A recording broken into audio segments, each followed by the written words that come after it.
सो hey guys, अभी हमारा problem है problem B, multiple construction cord forces globe around 29। ठीक है, तो इसमें हमें बेसिकली एक इंटीजर एन दिया हुआ है।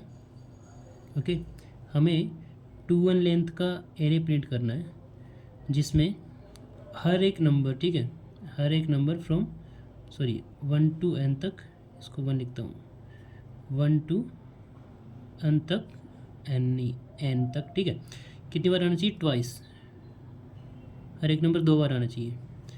ठीक है, पहली कंडीशन ये होगी।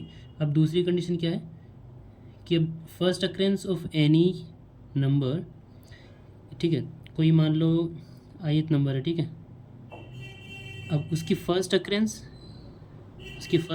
और सेकंड अक्रेंस जो है, उन दोनों के बीच का जो इंडेक्स का डिफरेंस होगा ना, सो दिस डिफरेंस अगर डी माने तो ये जो डी है उस नंबर से डिविजिबल होना चाहिए। ठीक है, मतलब डी मॉडुलस आई ये 0 होना चाहिए।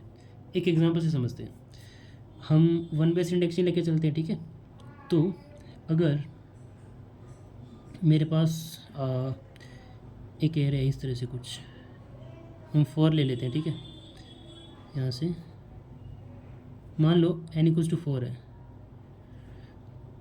तो मुझे 8 चाहिए होंगे, 1 2 3 4 5 6 7। ठीक है, यहाँ पे मैं इंडेक्सिंग लिख देता हूँ 1 2 3 4 5 6 7 और 8। 1 बेस इंडेक्सिंग लिखी मैंने। ठीक है, तो यहाँ पे 4 3 2 1 1 2 3, तो इस तरह से हमारा कुछ आउटपुट है।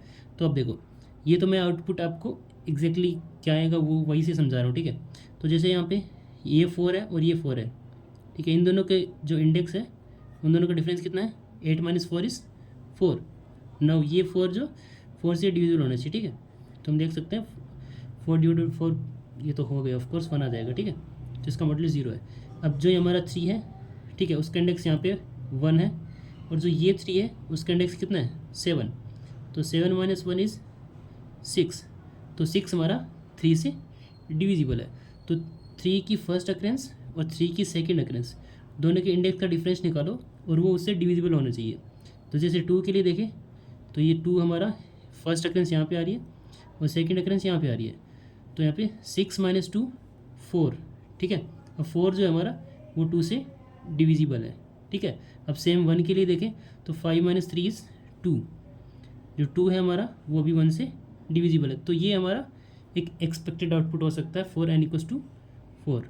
ठीक है, अब हम इस फाइनल रिजल्ट तक कैसे पहुंचेंगे कि हमने ये कैसे डिसाइड किया कि ये हमारा आउटपुट होगा। ठीक है, तो I was solving for n = 4 and n = 5। Then सबसे पहले हम हम n = 5 के लिए सॉल्व करते हैं इसको। ठीक है, कि हम कैसे फाइनल आउटपुट तक पहुँचेंगे। तो यहाँ पे एक एरे बना लेता हूँ मैं 1 बेस इंडेक्सिंग का, जिसमें 1 to 10 होंगे। ठीक है, 1 2 3 4 5 6 7 8 9। अब इसमें इंडेक्सिंग लिख देता हूँ 1 2 3 4 5 6 7 8 9 और 10। ठीक है, अब हम सबसे पहले 5 से स्टार्ट करेंगे। ठीक है, n की वैल्यू से स्टार्ट करेंगे, हम n से लेके 1 तक जाएंगे। तो n = 5 है तो हम 5 ही स्टार्ट करते हैं। ठीक है, अगर मैं 5 को यहाँ पे रखूँ तो मैं दूसरा 5 कहाँ पे रख सकता हूँ?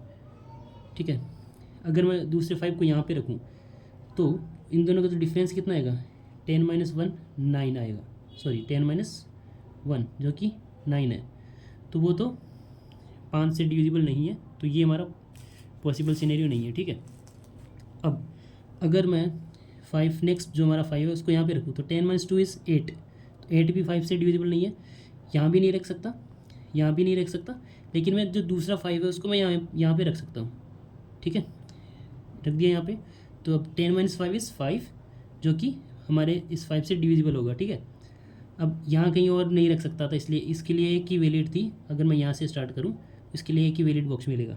ठीक है, अब हम चलते हैं नेक्स्ट 4 पर। अब 4 के लिए कौन सा मतलब ये पहला 4 तो हम यहाँ पे रखेंगे। अब बचे हुए जो इंडेक्सेस है खाली, उनमें से 4 के लिए कौन सा एक वैलिड हो सकता है? ठीक है, क्योंकि 4 का इंडेक्स 9 है, तो 9 - 5 हो सकता था, क्योंकि 9 - 5 = 4। जो कि 4 से डिविजिबल है, ठीक है। बट इस इंडेक्स पर हमने ऑलरेडी यहाँ पे 5 को रख दिया, तो ये इंडेक्स हम नहीं ले सकते। 9 माइनस, अब देखो 4 से डिविजिबल कौन कौन से है, 4 हो डिफरेंस या फिर 8 हो, ठीक है। अब 9 माइनस हम 1 रख सकते हैं, जो कि हमारा 8 होगा, जो कि 4 से डिविजिबल है, तो मतलब मैं 4 को यहाँ पे रख सकता हूँ, ठीक है। अब हम नेक्स्ट यहाँ पे पुट करते हैं 3। अब 3 के लिए कौन सा वैलिड है, ये करंट इंडेक्स हमारा कौन सा 8 है, तो 3 के लिए या तो 3 होगा डिफरेंस या फिर 6 हो।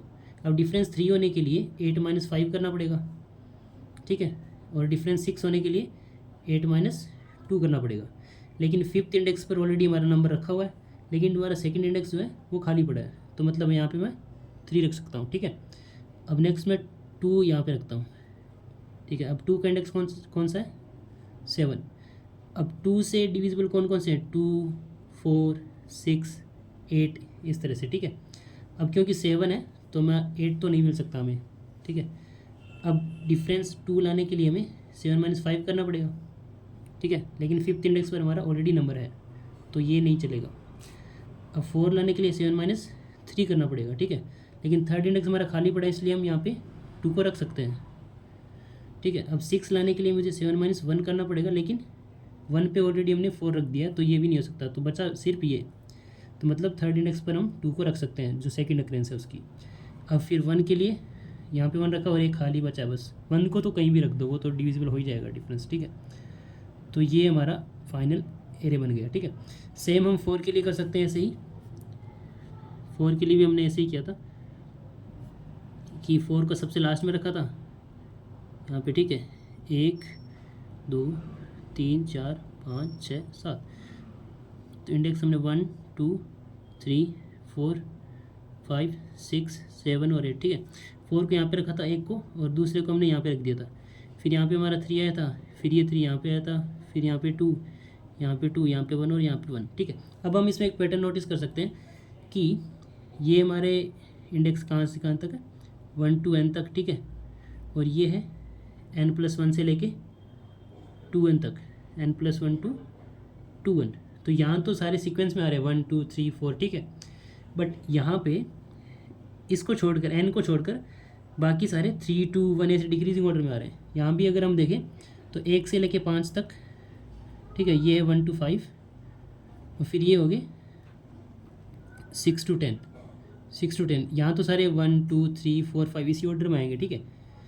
तो यहाँ से लेके 1 to n तक हमें ये प्रिंट करना है, बाकी जो बचे हुए होंगे एनस, ठीक है। टोटल 2n है, तो n नंबर्स यहाँ पे, n नंबर्स यहाँ पे, इनके लिए हमें 1 to n प्रिंट कर देना है।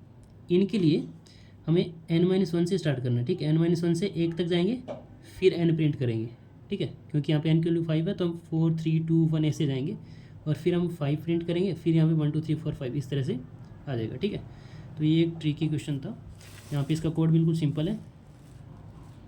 तो हमने सबसे पहले i = 1 से लेके n-1 तक n-i प्रिंट कर दिया, ठीक है, जो कि हमने यहाँ पे करना है 4, 3, 2, 1 इस तरह से, ठीक है।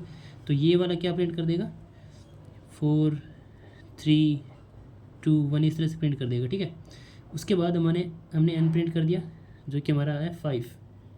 उसके बाद हमने 1 to n तक सारे नंबर प्रिंट कर दिए, तो यहाँ पे फिर से 1, 2, 3 अप टू 5 तक चल जाएंगे, तो हमारा ये एक्सपेक्टेड जो आउटपुट था वो आ जाएगा, ठीक है।